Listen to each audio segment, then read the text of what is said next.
शरीर एक रथ है, बुद्धि इस रथ को चलाने वाला सारथी है, बैठने वाला जीवात्मा है, मन लगाम है, इंद्रियां घोड़े हैं, विचरने की जगह विषय भोग है। ये घोड़े विषय भोग का चारा चरने के लिए जाएंगे। अगर मन रूपी लगाम को बुद्धि रूपी सारथी ने ठीक से खींचा नहीं तो ये खंडक में गिरा देंगे। और गिरे हुए बहुत फंसे हैं, और जीव इतना भोला बन चुका है कि गड्ढे में गिरा है फिर भी वो आनंदित है, वो उसी को सुख समझ रहा है, दुख को ही सुख समझकर। यही तो भगवान की विचित्र माया है। जिसे तुम सुख समझते हो वो सुख की छाया है, समझ पड़ती नहीं, ये गिरधर की माया है। भयानक दुख के अंतर में वो डूबा हुआ भयानक परिणामों को प्राप्त होगा, लेकिन उसमें सुख का अनुभव कर रहा है। त्यक्त संगो जित क्रोधो लघ्वाहारो, तो अपने आप जितेंद्रिया हो जाएंगे। देख लेना, घृणा हो जाएगी यार, घृणा। कौन सा ऐसा सुख है जो घृणा के योग्य ना हो? लौकिक बढ़िया से बढ़िया पदार्थ खाओ, तत्काल हम उसे वापस उलटते हैं, देखने लायक नहीं रह जाएगा। चिकनी चमड़ी केवल देखकर फंस रहे हैं, कुछ नहीं, पूरा जीवन बर्बाद हो जाता है। धर्म के लिए तो सेवन करने के लिए ठीक है, बकाया भगवत प्राप्ति के लिए जितेंद्रिया चलो, ठीक से चलो। पिधाय बुद्ध्या द्वाराणि मनो ध्याने निवेशयेत्, शून्ये स्वेवावकाके गुहासुचो वनेसुचो, नित्य युक्ता सदा योगी ध्यानम सम्यक उपक्रमेत। श्री दत्तात्रेय जी महाराज कह रहे हैं, बुद्धि को परमात्म चिंतन से इतनी बलवान बनाओ कि अपनी इंद्रियों के द्वारों से घसीट कर उसे भगवान में स्थित करो।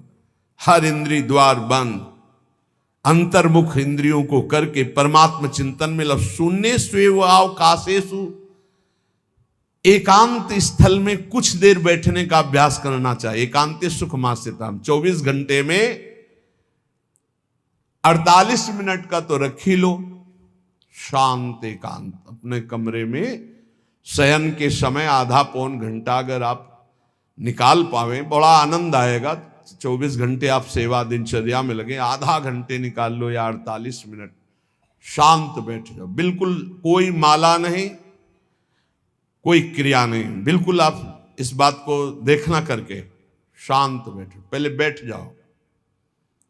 अब देखो आपका मन कहां है, तत्काल देखिए। जो ही शांत बैठे, अब है कहां? जो सामने रूप आ रहा है, चाहे वो वस्तु हो, व्यक्ति हो, स्थान हो, उसमें तुम्हारी ममता है, उससे तुम्हारा संबंध है।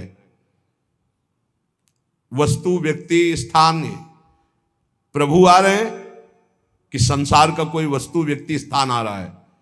यदि कोई संसार का वस्तु, व्यक्ति, स्थान आ रहा है तो तत्काल उसमें भगवत भावना करो, या वहां से हटा के तत्काल अपने गुरु मंत्र में लगाओ। शांत एकदम बैठो। अब उस समय जांच करो कितनी बार किसका रूप आया। प्रभु का कितनी बार आया, संसार, और जिसका जितनी बार आए उससे अधिक नंबर देखिए कि 5 बार तो उस पुरुष का आया, 5 बार उस स्त्री का आया, और एको बार प्रियाजू का नहीं आया। इसका मतलब अभी प्रियाजू में हमारा मन नहीं लगा, अभी यहां स्त्री पुरुष में, वस्तु में, व्यक्ति में, स्थान में लगा। जांच करो और हृदय में पश्चाताप करो। धिक्कार है, इतना समय हो गया, एक बार भी प्रियालाल का रूप नहीं आया। यही सांसारिक रूप आ रहे, ये सांसारिक वस्तुएं आ रही। धिक्कार है हमारे मन को, धिक्कार है हमारे जीवन को। ये हम आपको आंतरिक बात कह रहे हैं। पूज्य भाई जी महाराज, जिस समय मन को धिक्कार दिया जाता है, जलन होती है, जब जलन होती है तो निर्मल होता है, निर्मल होता है, निष्पाप होता है, मल भस्म होता है। जो ताप अंदर मन में होता है प्रायश्चित का, उससे। अब बार बार सामने आपको जो गुरु मंत्र मिला है उसको लिखिए। कोई माला नहीं, बहुत आराम से, कोई जल्दीबाजी नहीं, 1 मिनट में एक बार लिखेंगे। यहां कोई संख्या हम नहीं बोल रहे, यहां कोई आपको नहीं कि 108 बार करना है कि 50 बार करना, 5 बार करो केवल। हम कह रहे 5 बार आराम से लिख रहे हैं। शांत बैठे, खूब आराम से बढ़िया रा बहुत बढ़िया, धा, राधा, राधा, रात। आप देख लीजिए, अब ये भाग जहां रहा है, पकड़ो कहां भाग के जा रहा है। इस वस्तु से क्या संबंध है, इस व्यक्ति से क्या संबंध है, कितनी बार इसको छुआ है, देखा है, भोगा है, मिले हैं, सूंघा है, कितनी जन्मों में। धिक्कार तुझे मन, जो तू राधा नाम को छोड़कर, प्रियाजू के इस अमृत में नाम को छोड़कर भाग रहा है, फिर उसे लाओ नाम में, फिर लाओ नाम में। आप देखिएगा एक दिन उसी रा और धा के बीच में प्यारी जो और प्यारे जो मुस्कुराते दिखाई देंगे। देख लेना, एक समय 24 घंटे में ऐसा निकालो जिस समय आप अपनी अंतःकरण की वृत्ति को बार बार बाहर जाते हुए घसीट कर अंतर में लगाओ। हर समय साधन में लगे हो, लेकिन एक समय इतना साधन कर, जो गृहस्थी में हम कह रहे हैं 10 मिनट शुरू करो भाई, 10 मिनट से 10 मिनट शांत होकर बैठ जाओ। 10 मिनट बैठने में क्या परेशानी, उस समय जांच करो, जहां जहां मन जाए वहां से हटाकर नाम में लगाओ। बार बार सुंदर स्वर्णिम अक्षरों से नाम लिख रहे, रंग बिरंगे अक्षरों से, रा और रंग से, बड़ी आ की मात्रा और रंग से, धा और रंग से, बड़ी आ की मात्रा और रंग से, ऊपर के ऐसे खेलो, मन को खिलाओ, राधा नाम में खिलाओ, डुबाओ इसमें। आप देख लेना, हमारी बात को समझ लो। केवल ये वो बात कह रहे हैं जो आपको प्रियाजू के रूप के ध्यान में डुबो देगी। यही राधा नाम रूप प्रकाशित करेगा। तेरो रूप कहत नहीं आवे, श्री हरिवंश कछुक जस गावे, वो रूप ये प्रकाशित कर देगा। तो कहना शून्य स्वेवाव काशेषु, एकांत स्थान में जहां आपको विक्षेप न पड़े। ऐसी वृत्ति के समय अगर आपको कोई शोरगुल सुनाई दे रहा हो, आपका अभ्यास दृढ़ नहीं, तो एक रुई को ऐसे कपड़े में करके, महीन कपड़े में 2 बना लो, ऐसे लगा लो, कान में लगा लो, आवाजें नहीं जाएगी। अब ध्यान करो, देखो साधन की प्रणाली। और जब अपने साधन की बात होती है ना, तो आप हजारों अलग अलग आवाज करो तो हमें बस इतना समझ में आएगा कि चिड़िया चहचहा रहे हैं, आवाजें निकल रही, बस हमारे लक्ष्य में कोई अंतर नहीं पड़ने वाला। और अगर डूबना हो गया तो आवाज भी खत्म, श्रवणेंद्रिय होते हुए भी शोरगुल नहीं सुनाई देगा। पर प्रारंभिक दशा में ऐसा चाहिए। अगर आपको बार बार विक्षेप हो रहा हो, विक्षेप तो इतना कि घड़ी का टक टक भी बर्दाश्त नहीं होता, मन है ध्यान में बैठे ना, वो पहली बार एक खिड़की खुला है, खिड़की खुला है, खिड़की, अब उठो, पहले खिड़की बंद करके आओ। ये इसको बैठते ही देख लो कि कोई ऐसा प्रश्न तो नहीं कर रहा कि अमुक कोई बात हो, उसको निपटा दो पहले। हम सबसे पहला काम करते थे, अगर राधा वल्लभ जी के दर्शन करने जाने हो, हमें इत्र खरीदना, तो सबसे पहला काम हम इत्र खरीदेंगे। क्यों? ये दर्शन नहीं करने देगा, इत्र खरीदना है। बार बार कहेगा इत्र हमें दर्शन में नहीं डूबने देगा, तो पहले हम वो काम सब कर लेते थे जो राधा वल्लभ जी के दर्शन के बाद कर रहे हैं। अब दर्शन में तो केवल दर्शन। ऐसे ही जब हम ये जो 20 मिनट, 30 मिनट, 40 मिनट समय की बात करें, इसमें जब आपको समय देना हो तो कृपया मन के लिए कोई काम मत छोड़ना, वो बिल्कुल फुर्सत वाला। इसलिए हम कह रहे हैं सोने जाने के समय कि अब हम शयन करने जा रहे हैं, उस समय आप समय दीजिए। और अगर ये पहले ही बार में कह दे कि अमुक अमुक अमुक, तो तुरंत सुधार दीजिए, नहीं पूरे ध्यान में वही चलाएगा। वो बहुत बहुत ही विघ्नकारी रहता है जब तक निर्मल नहीं हो जाता। और जिस समय नाम पकड़ने लगता है, ऐसा आनंद आता है कि केवल रोने का मन करता है। आप इसको करिएगा जरूर, एकांत स्थल पे करिएगा। और जब ये करने विघ्न करे तो कान में श्रवण होता रहता है शोरगुल। तो ये हमने किया है प्रारंभ में, रुई में ऐसे, और एक महीन कपड़ा का बना के ऊपर कपड़ा से ऐसे, और ऐसे खूब ठास के भर ले, अब आवाजें ले जाएगी, अब अंदर राधा राधा राधा, आनंद आएगा। ये प्रारंभिक है, ये आगे चल के इनकी जरूरत नहीं पड़ती अंतर्मुख होने पर। तो एकांत स्थल में जब इस तरह से साधना की जाती है तो उपासक का चित्त भगवदाकार होने लगता है। कह रहे वही सच्चा सन्यासी है। वाग्दंड कर्मदंडश्च मनोदंडश्च ते त्रयः, यस्यैते नियता दंडा सत्यदंडी महायति। श्री दत्तात्रेय जी महाराज कह रहे हैं वाग्दंड, जिसने वाणी को, वाग्दंड मौन में स्थित कर दिया। वाग्दंड यही प्रपंच की वार्ता नहीं बोलनी, भगवद वार्ता केवल बोलनी। वाणी को दंडित करो, ये बहुत चटर चटर प्रपंच की बातें करती, नाम जपने में इसको थकान लगती है, प्रपंच की बातें करने में नहीं। इसलिए इसको मौन के द्वारा वाणी को शासन में रखो, या तो भगवत चर्चा या मौन। दूसरा कर्मदंड, जो सन्यासी होता है वो निष्कर्म अवस्था की तरफ बढ़ता है। प्रापंचिक कर्मों को करते हुए भगवान नाम स्मरण करके यदि कर्म समर्पण कर दिया जाए तो वही गति प्राप्त होती है। ये तो सर्वाणि कर्माणि मयि सन्न्यस्य मत्पराः, प्रापंचिक कर्म है, व्यापार, नौकरी आदि नाना प्रकार के। लेकिन इन कर्मों को भगवत स्मरण करते हुए किया जाए, भगवत समर्पित कर दिया तो वही गति प्राप्त होती है जो निष्कर्म अवस्था को प्राप्त सन्यासी की होती है। 3 दंड होते हैं, वागदंड और एक होता कर्मदंड, शरीर को निश्चेष्ट रखना, निष्क्रिय रखना, और मनोदंड, मन को निसंकल्पित रखना, कोई संकल्प न बनना। इसे संन्यास भाव को प्राप्त महापुरुष की अवधूत स्थिति तक पहुंचने का यह रास्ता है। वागदंड, कर्मदंड, मनोदंड, वाणी को मौन के द्वारा, शरीर को निश्चेष्टता के द्वारा निष्कर्म स्थिति के लिए, और मन को निसंकल्पता के द्वारा, कोई संकल्प न बनावे, ऐसा का ऐसा, ऐसा नहीं, जैसा प्रभु जब चाहे जैसा, हमारा कोई संकल्प विकल्प नहीं। वाणी से भगवत चर्चा, शरीर से भागवतिक कर्म, नहीं तो सांसारिक विरत बहुकर्मा, निरत निरंतर सज्जन धर्मा। अब एक परम धर्म की बात का वर्णन कर रहे हैं। गृहस्थ धर्म में जैसे है, या जिनके पास बहुत अर्थव्यवस्था है, उनको चाहिए कि गौ सेवा से बहुत जल्दी शरीर पवित्र होता है, हृदय भी पवित्र होता है, और गोविंद भी प्रसन्न होते हैं। यदि गावः प्रदक्षिणेर कार्या वंदनीया ही नित्यशः मंगलायतनम दिव्याः श्रेष्ठास्त्वेता स्वयंभुवा। यदि गाय घर में पाली जाए या गौशाला खोली जाए और गौओं की सेवा की जाए, जिनके पास अर्थ है, भाव है, भगवान स्वयं श्री कृष्णचंद्र जी ने गौ सेवा स्वीकार की, गौवें चराई। गौओं की परिक्रमा करने से, जैसे आप प्रभु के बिहारी जी के मंदिर की 4 परिक्रमा करें तो जो फल आपको मिलेगा, वही गाय की 4 परिक्रमा कर लें तो आपको प्राप्त हो जाएगा। गौ की प्रदक्षिणा से, गावः प्रदक्षिणी कार्या वंदनीया ही नित्यशः, जो रोज गाय को प्रणाम करता है और गाय की प्रदक्षिणा करता है तो भगवत प्रदक्षिणा का उसे फल प्राप्त होता है। जहां गौएं विराजमान होती हैं वो बड़ा पवित्र दिव्य तीर्थ स्थल माना जाता है। गौएं जहां विराजमान रहती, गौशाला में भजन करे तो कई गुना बढ़कर के प्राप्त होता है।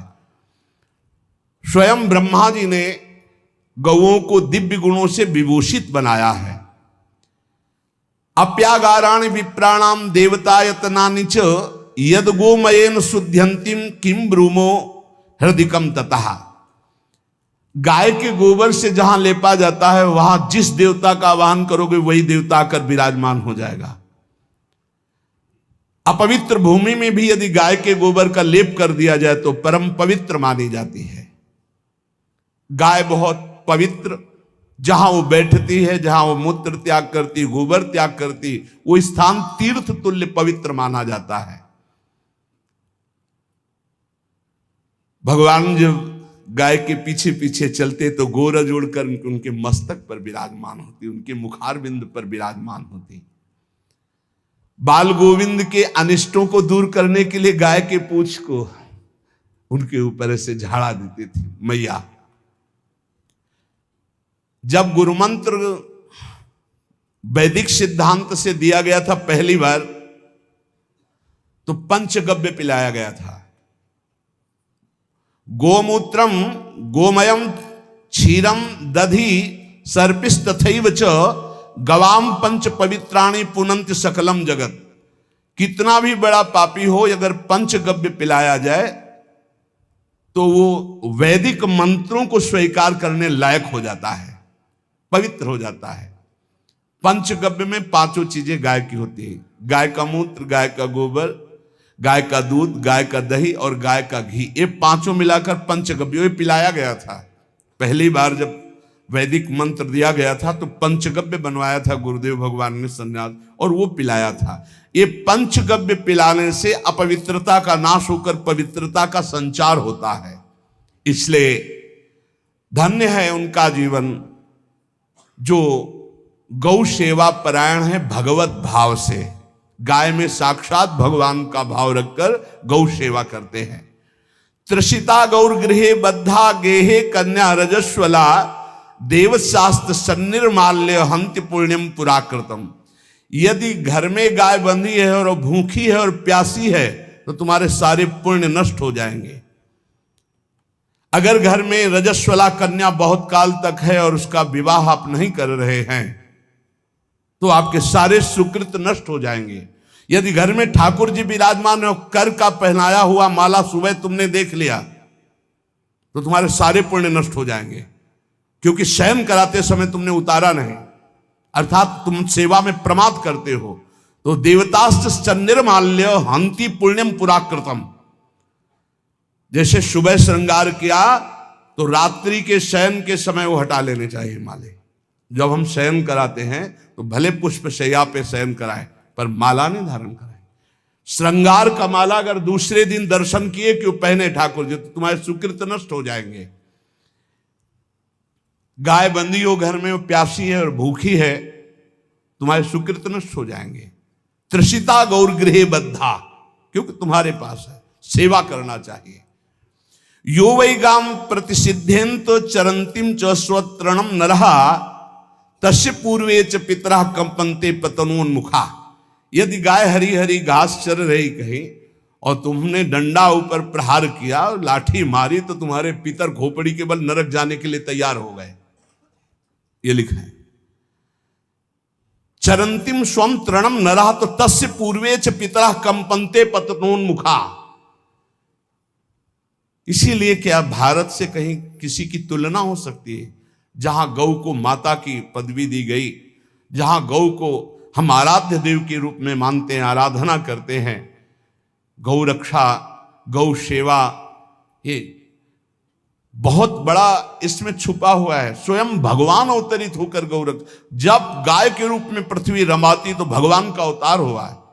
बड़ा विचित्र समय आता चला जा रहा है कि अब आधुनिक यंत्रों की ऐसी सेवाएं हो गई बड़ी बड़ी कि अब ना बैल की जरूरत है और ऐसे दूध की महंगाई बन गई कि अब देसी गाय 2 लीटर 3 लीटर 4 लीटर और ऐसी ऐसी कि 20-20 25-25 लीटर दे तो कौन देसी गाय को। तो गौओं का सेवा का भावना शास्त्र आज्ञा करता है कि जो प्रतिदिन अग्रग्रासे परोभावा कर्तव्यो भक्ति तोन्वहम अकृत्वा स्वयं आहारम कुर्वम नापनोति दुर्गतिम। जे ही तुम्हारे गृहस्थ में घरों में पहले होता था, अब तो भगवान जाने, जे ही पहली रोटी तवा में गई तो वो निकाल करके पक्की रखी जाती थी गौग्रास के लिए, पहला रसोई में।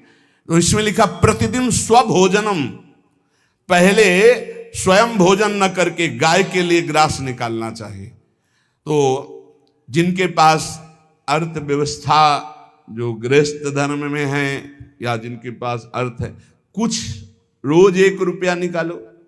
हम कह रहे रोज निकालो तो महीने में 30 रुपया होते, 30 रुपया में एक गाय को हरी घास तो एक टाइम पवा ही सकते हो ना, बहुत नहीं है तो 1-1 रुपया निकाल के अगर एक गाय को चारा दोगे तो एक बार का भोजन तो हो ही सकता है। 30 रुपया में हरी घास जाकर के उसके दावा एक बार तो पवा दोगे ना।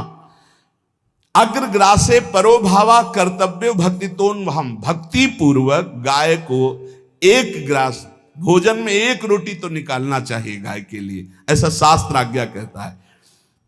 जो ऐसा करता है तो अकृत्वा स्वयमाहारम कुर्वन् नाप्नोति दुर्गतिम, अपने आहार से 1 रोटी निकालकर गाय को देता है और स्वयं 3 रोटी भले पाले 1 रोटी गाय को दे दी तो बोले उसकी दुर्गति नहीं होगी, अर्थात उसके अंदर भाव बढ़ता चला जाएगा वो भगवान की भक्ति में। और तेनाग्नयो हुता सम्यक पितरश्चापि तर्पिता देवास पूजितास्तेन यो ददाति गवान्हिकम, जो प्रतिदिन गौग्रास निकालता है, अर्पित करता है, तो उसको अग्निहोत्र करने का फल मिलता है, उसके पितरों को तृप्ति मिलती है और समस्त देवताओं के पूजन का फल मिल जाता है जो गौग्रास निकालता है। यो वै ताड्यते यष्ट्याधेनुम मर्त्यो विमूढ़धि, जो मूर्ख मनुष्य, जैसे अब गाय दूध नहीं दे रही, मार डंडे डंडे मार रहे हैं, इंजेक्शन लगा रहे हैं, ऐसे वैसे कर रहे हैं, उसको ताड़ना दे रहे हैं, तो बोले जो मूढ़ बुद्धि मूर्ख मनुष्य, यो वै ताड्यते यष्ट्याधेनुम मर्त्यो विमूढ़धि, वो गाय को लाठी से मारता है, डंडे से मारता है, हाथों से मारता है, तो धर्मराजस्य नगरेशा याति करवर्जिताहा, धर्मराज जी पहले अपने नरक में ले जा करके उसके कहते थोड़े थोड़े तिल तिल करके पहले इसके हाथ काटो, मरना है नहीं वहां, अब आराम आराम से थोड़े थोड़े पहले हाथ वर्जिताहा, इन्हीं हाथों से गाय को मारा था ना, तो ऐसे थोड़ा थोड़ा काटा जाता है उसके हाथ, कर वर्जिताहा, उसके दोनों हाथ काट करके थोड़े थोड़े। यो वै दंसान वार्यति तस्य पूर्वे कृतार्थ काहा, नृत्यंत सवादिस्मास तरिष्यति भाग्यवान, जो गौ के शरीर को स्नान कराता है, गौ के शरीर को कीट आदि से मच्छर आदि से रक्षा करता है, और खूब अच्छा अच्छा पदार्थ गौ, केवल दूध के लोभ से नहीं, ये हम गौ सेवा की बात कर रहे हैं, ये कि नहीं वहां 10 लीटर दूध देती तो हाथ फेरो, जब दूध नहीं देती है तो चारा भी ठीक से नहीं दे रहे, और उसके ये स्वार्थी हो, गौ सेवा का बात नहीं, वो दूध का लोभी केवल व्यापार की बात करता है। गौ सेवा का तात्पर्य है गौ सेवा, केवल खूब बछड़े को पिला दिया प्रसाद रूप से, जो दूध मिला उसका अपने सेवन की, वो बात तो अलग है। अब बछड़े को तो जरा सा केवल पिन्हाने के लिए कर दिया और खूब सारा दूध लीटर में नाप करके जा रहा है, और उस समय तक तो खवाओ पियाओगे ही खूब अच्छे से, इसके बाद जब दूध देना बंद किया तो उसका आदर सत्कार खत्म, खोल के बाहर ऐसे वो प्लास्टिक खाते घूम रही है, तो ये गौ सेवा नहीं मानी जाएगी, वो स्वार्थ पूर्ति मानी जाएगी।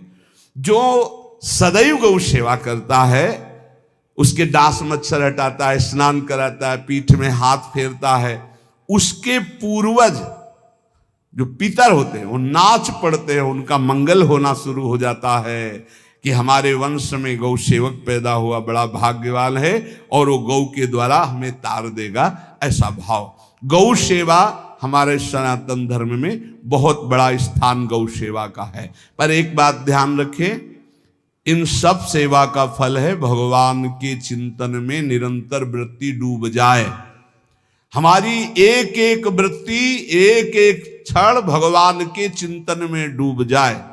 अगर नहीं तो हम आपको उत्तर दे रहे हैं।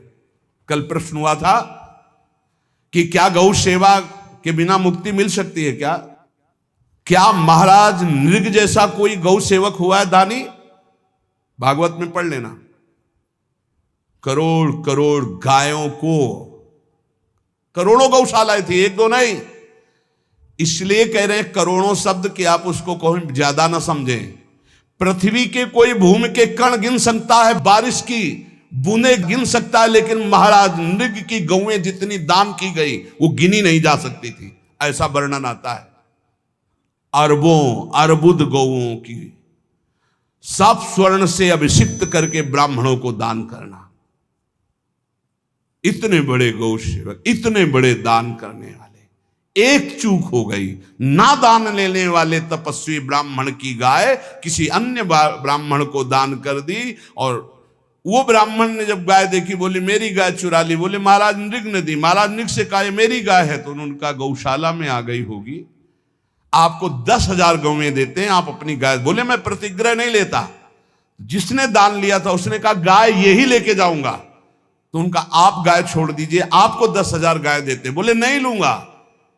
बस अनजाने के अपराध ने गिरगिट बना दिया था, कुएं का गिरगिट। पर भगवान बड़े कृपालु हैं, गौ सेवक थे, इसलिए गोविंद द्वारिकाधीश जी ने उनका उद्धार किया। सब साधन का फल है अच्युत भावना से युक्त होकर, भगवत भावना से युक्त होकर निरंतर भजन करते हुए सेवा परायण रहो, चराचर जगत की सेवा परायण रहो। भजन करना ही सबसे बड़ा परम धर्म है। हम सब सेवाएं करें जगत की, लेकिन अंदर से राधा राधा राधा, गोविंद गोविंद गोविंद गोविंद, आनंद आ जाएगा। तन से सेवा करो, मन से भगवान की चिंतन, मामनुष्मर युद्ध से, भगवान की चिंतन में रहो। सेवा और व्यापार में अंतर होता है। गौ सेवा के बहाने से धन का जो दान लेना है और उसका अपने में प्रयोग करना, मैं पितरों सहित नरक जाना है, लिख लो। गौ सेवा के बहाने से दान लेना और उसका अपने परिवार के सुख में पैसे का प्रयोग कर देना या अपनी वासनाओं की पूर्ति में लगा देना। आया गौ सेवा के लिए और आप प्रयोग कर रहे हैं गाड़ी घोड़ा नाना प्रकार के सांसारिक भोगों में, तो लिख लो पितर सहित तुम्हारे नरक जाएंगे, क्योंकि गौ सेवा के लिए आया है। गौ सेवा का धन सिर्फ गौ सेवा में ही लगना चाहिए। आप गौ सेवक है, दूध पान कीजिए, रोटी खा लीजिए, लेकिन गौ सेवा का अर्थ आप अपने वासनाओं की पूर्ति में, अपने मनोरंजन में या अपने मन के संकल्प भावना में नहीं पूरी कर सकते। गौ सेवा के लिए ही पूरी कीजिए। गौ के वास का निर्माण, गौ के भोजन की व्यवस्था, वो दूध दे ना दे, वो कैसी भी अवस्था में हो, उसकी सेवा परायणता, उसके लिए सेवक रखना, सेवकों को भी सुख प्रदान करना, लेकिन स्वयं कभी गौ के सेवा के लिए आए हुए धन का स्वयं के लिए भोग न करना और निरंतर भजन रखना, उसे परम पद की प्राप्ति हो जाएगी। इसलिए हमारे सनातन धर्म में गौ सेवा का विशेष महत्व है और इस महत्व को सबको स्वीकार करना चाहिए। यदि आप गौ पालन स्वयं नहीं कर सकते तो 4 लोग मिलकर के, क्योंकि आज जो गायों की व्यवस्था वो बड़ी दयनीय हो रही है। दयनीय इसलिए हो रही कि दूध की अधिक ताके चाह रखने वाले भैंस रखते हैं या विदेशी गाय रखते हैं। अपनी भारतीय जो देसी गाय है वो उतना अधिक नहीं देती कि 40 लीटर 30 लीटर 25 लीटर, बहुत अधिक देगी तो 5 और 8 लीटर। देसी शुद्ध गाय अपनी जो है वो 8-10 लीटर, बहुत जब व्यवस्था हो। नहीं तो अपने गांव में तो देखा है 2-2.5-3 लीटर से ज्यादा नहीं देंगे। 1.5 लीटर इधर 1.5 लीटर उधर, या बहुत हुआ तो 2 लीटर 2 लीटर, पर वो स्वर्णिम दूध होता है। जो दूध की चाह रखने वाले जन थे अब वो गायों को नहीं रखते, देसी गायों को कोई बिरला ही रखता है। अब पहले बैलों की जरूरत होती थी, गाय बछड़ा दिया तो आनंद होता था कि किसानी के काम में। अब तो ट्रैक्टर है तो बैलों की जरूरत नहीं। अधिक दूध के लिए अरे अब तो पशुओं की जरूरत नहीं, केमिकल से दूध बन रहे हैं, टैंकर के टैंकर। तो फिर हमारी जो गायें हैं उनकी बड़ी दुर्दशा हो रही।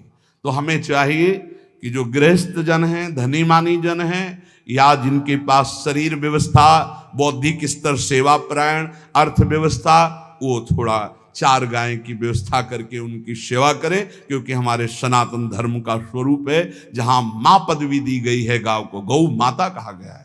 गौ में समस्त देवता विराजमान है। गौ का बहुत बड़ा महत्व वर्णन किया गया धर्म शास्त्रों में।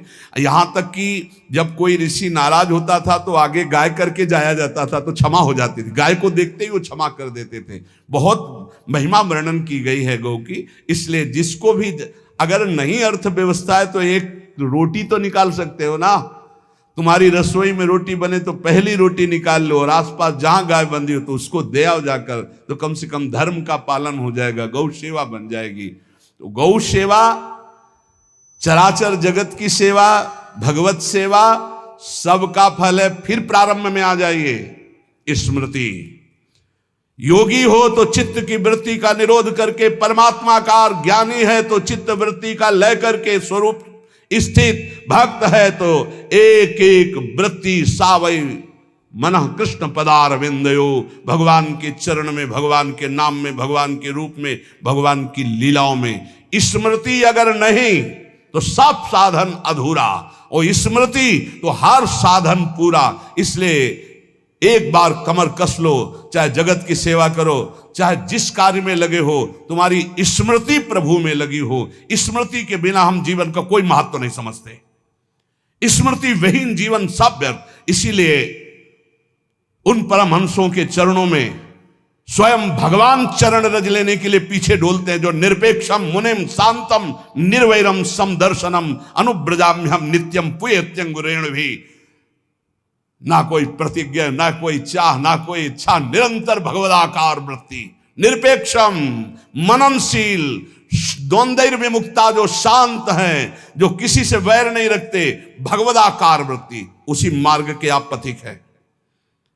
सर्वतो भावेन, अपने मन को समेट लो धर्म और कर्म दोनों से, और साब त्यज लोक धर्मान, और परम धर्म का सेवन करते हुए समस्त चराचर जगत को भगवत स्वरूप निरखते हुए इसी जन्म में परम पद को प्राप्त हो जाओ। सत्संग का सार हमारा शरीर है, इससे सेवाएं बने, हमारा मन है, इससे चिंतन बने, हमारी वाणी है, इससे लीला गुण का गायन करें, और हम स्वयं परमात्म अंश हैं, परमात्म स्वरूप है, ऐसी ठसक बनी रहे जीवन।